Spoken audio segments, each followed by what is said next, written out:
ఏదో చాక్లెట్లు బిస్కెట్లు నమ్మేసినట్టు ఇయర్స్ టుగెదర్ పెయిన్ కిల్లర్స్ తినేస్తారు. ఇన్ని రోజులు నొప్పి భరించారు, అసలు ఏం ట్రీట్మెంట్ తీసుకున్నారు మీరు అని నా పేషెంట్స్ని అడిగినప్పుడు, తీసుకున్నాం మేడం, మెడికల్ షాప్కి వెళ్ళి ఇవి కొనుక్కున్నామని చెప్తారు. ఇవేంటి తెలుసా? Pain killers. Definitely pain killers అనేవి అస్సలు మంచిది కాదు. క్రానిక్ పెయిన్స్కి పెయిన్ కిల్లర్స్ అనేవి ఓన్లీ ఒక 5 days 10 days లేదా ఎప్పుడైనా ఒకసారి పెయిన్ వచ్చినప్పుడు వేసుకోవడం మంచిదే.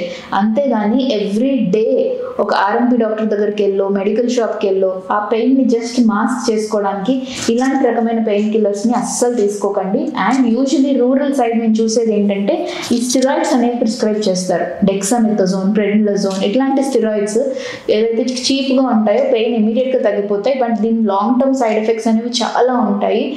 చాలా మంది తెలియక ఇలాంటి స్టిరాయిడ్స్ ఇయర్స్ టుగెదర్ తింటారు. This is not at all safe.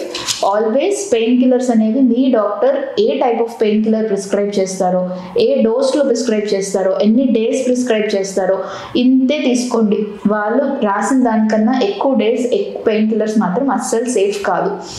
Definitely these are safe only in limited quantity. అంటే ఎంత తీసుకోవాలో మీ క్వాలిఫైడ్ డాక్టర్ ఎంత ప్రిస్క్రైబ్ చేస్తారో అంతే తీసుకోండి.